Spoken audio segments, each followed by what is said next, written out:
Welcome to this time out with Marcus Sekure. Yes, today we are having our mentor in the house again, talking of Dr. Charles Apoki. Yes, today I want to look at 2023 more critically, in the light of burning issues as it stands.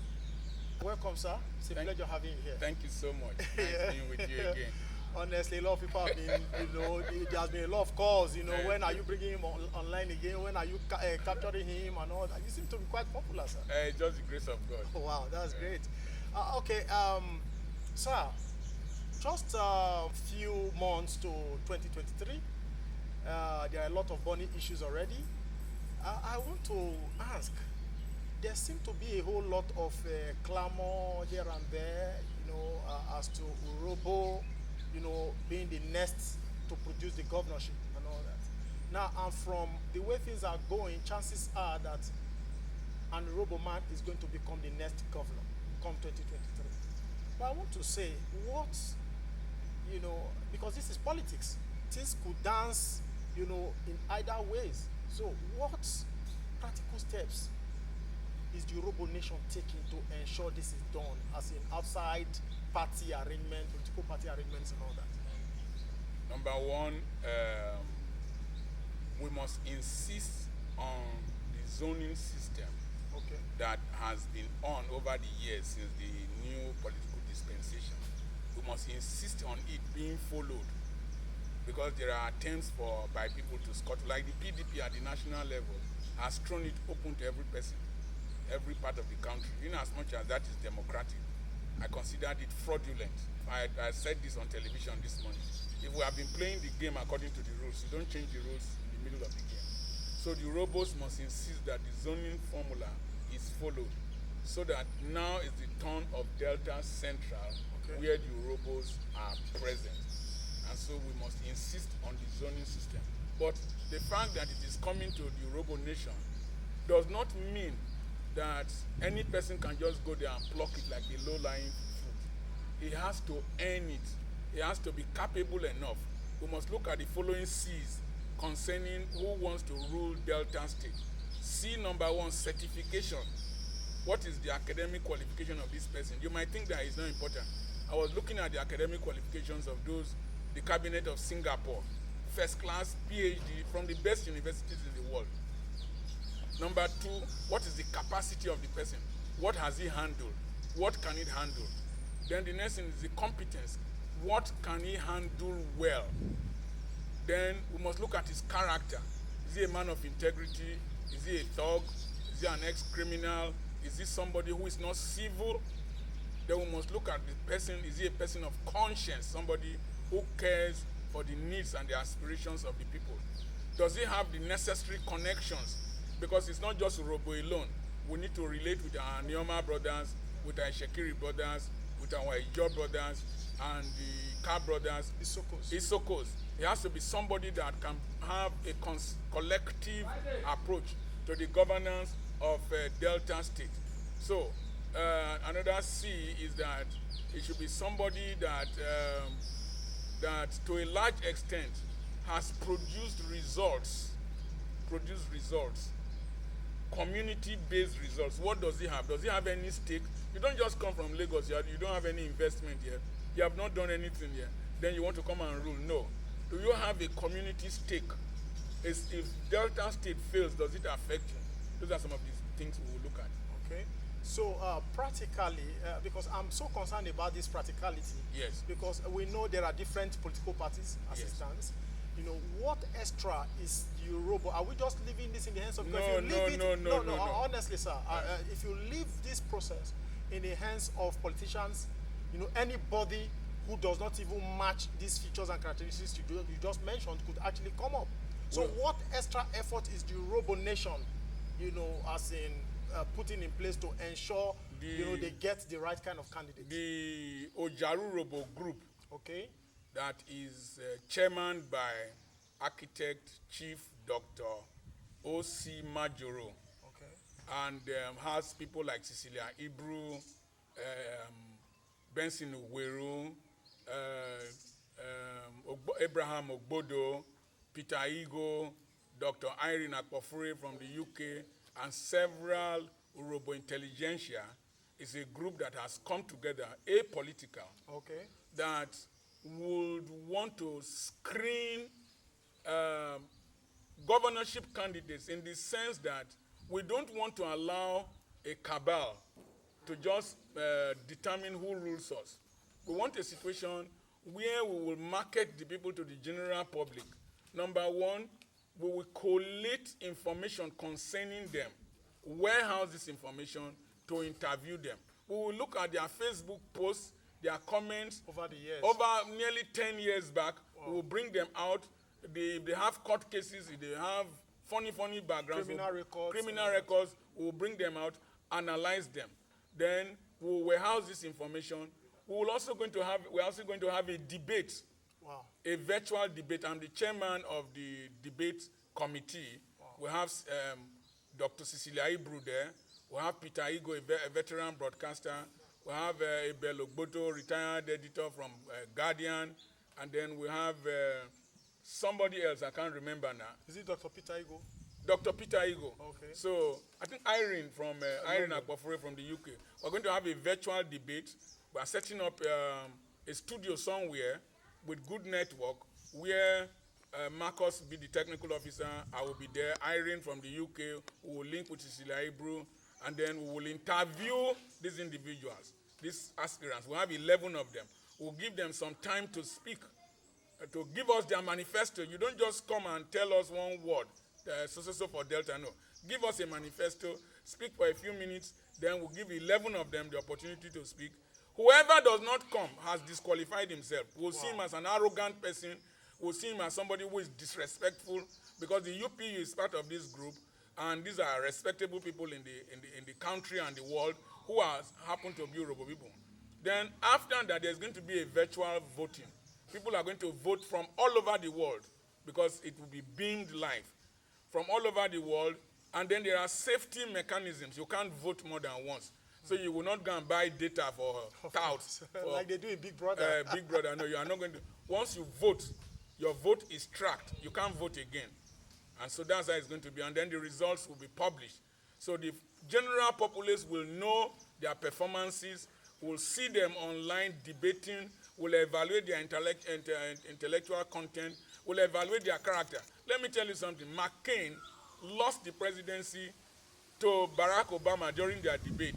When he called Barack Obama this one, that statement was very derogatory, this one, and he lost. The emails of Hillary Clinton affected her presidency. So to a large extent, the debate is going to be very powerful, going to be very open, and it will give us a fair assessment. So if we have a candidate that has performed very well in this debate, the delegates are somehow compelled to choose the best out of them, knowing that this man is more marketable than other candidates. Oh, wow. So that's interesting. It sounds interesting, really. Yes. But sir, I want to call your attention to this. You know, in the course of your speaking, your reaction, yes, you painted a picture that appears as though this Urhobo Urhobo group seem to be focused on just PDP alone. Is it a PDP affair or what? Maybe because I mentioned 11 aspirants. Yes, no. After the PDP, yes, we are going to wait for the candidates from the APC. Okay. And then we will also present the candidates for the APC. We will also make them debate. Okay. We'll also analyze them. And something that just crossed my mind as you asked me now, yes, maybe if we have time, we can now pair the two. Okay. APC, PDP. You now debate, then we see who has better interest of Delta State at heart, who has better experience, who has better presentation, and all that. So honestly, I'm so excited, you know, at this development. It's quite interesting because that's how politics ought to be. Really, that's getting the best from the various political parties, because it's not just PDP or APC affairs alone. Yes. I heard other political parties are springing up. Yes. So, meaning you are going to do same across board, yes, and bring the very best of each political party together in a final debate. Oh, that's fantastic. The reason The reason I was chosen is that I suspect that I'm apolitical. Okay. I don't have any card for any party. I've never contested an election under any party.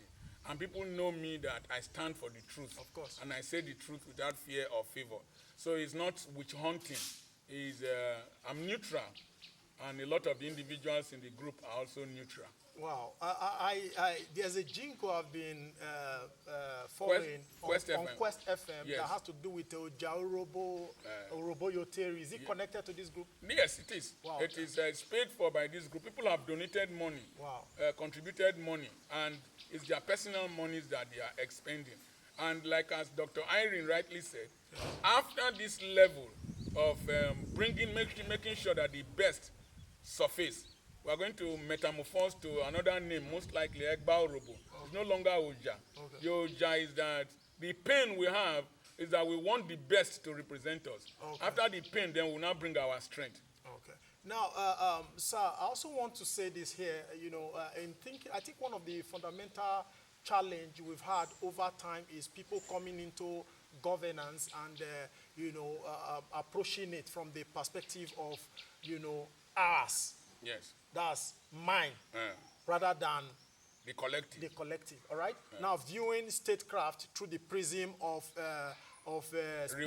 reward, for my people. Yeah. And I think that's one of the fears some other persons from other ethnic nationalities, especially the Kubensi, might also be entertaining. So what's your take on this issue, and what do you think should be the ideal thing to do? That's why I used 1C, connection. Okay. How does this person connect with other tribes? Okay. For me, I'm a very detribalized person. I don't want a situation where we start antagonizing other tribes and thinking that we can corner the wealth of the state to ourselves. It is very, very selfish and parochial to think that you can corner development, appointments, and everything to only one segment of the state. You travel to other parts of the state. Yes. You do business in other parts of the state. Urhobo people live in other parts of the state. Yes. So we must spread development evenly, and spread appointments uniformly. Because now that is the turn of Urhobo, we must also make others feel the impact of our statesmanship and our neutrality in relating with people. Wow, that's interesting, because I really believe that one of the reasons people clamor for rotational governorship is failure on the part of leadership, the ability to actually view statecraft from the prism of wholeness. Yes. That's when you become a governor of Delta State, you are not actually governor of PDP. No.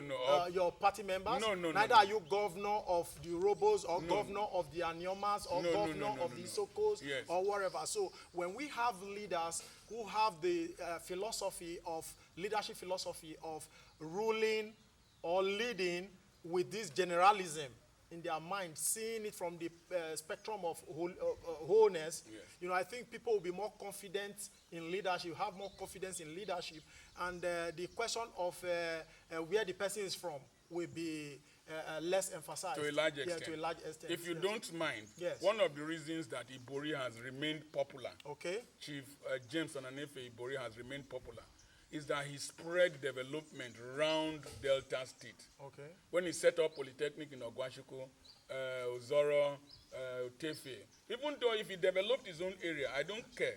If every person develops his locality to a degree, you will find out that the whole state, with the rotation development will go around. Yes. But what we are saying is that you will not just take only one place and concentrate everything there. Spread it to a large extent. Somebody that shares palm oil must stay in his hand. Yes. Sir, I think it's a lovely and a noble idea, wonderful steps, but my little fear still remains the material consciousness on the part of the delegates. Because talking about all these beautiful plans you are talking about, you could do all these things at the end of the day if the delegates are not well, oriented and, transformed by the renewal of their minds. So they might just go there and scuttle the whole exercise. These delegates have people they are loyal to. Yes. They have people, political godfathers. Many of them also have plans to enrich themselves through this process. So how then do you think what you are doing now is going to be of any significance to such delegates? One part of what we are doing now is sensitizing people. Okay. The money they collected, if they collected money during the election of delegates in 2000 and how many years now? 2000 and that's 7 years ago. 7 years ago. And 3 years ago. Yeah, if they collected money, how long has that money gone? If they bought a car, what roads are they driving the cars on? How much are they buying petrol now? How much are they buying diesel now? The generator they used it to buy, is it not getting spoiled? The girlfriend they used it to sleep with, is the girlfriend not old now? So, so how much does the money they give to you as delegate really last? If they give you $4,000, maybe that's 2 million. How long will 2 million take you? So the problem is that, as I was saying in one of my programs, when the terrorists, the bandits, shot at that plane, the bullets were not saying PDP, APC, PDP, APC. The bullets were just killing people. Of course. And the bandits did not select political parties. When fuel became expensive recently, they were not asking for political parties before selling the fuel to you. Yes. So they were just selling. So the hardship of this country, the pain of Delta State, does not know political parties, does not understand whether you are delegate or non-delegate. So we must put our future more into consideration than the primary objective of pecuniary gratification that will soon fade away. Wow, it's been an awesome time with Dr. Charles Apoki. Yes, I believe you've enjoyed this wonderful session. So please kindly share and subscribe to my channel. Stay tuned, keep flying, and stay blessed. See your friend, Marcus Ekure. Bye for now.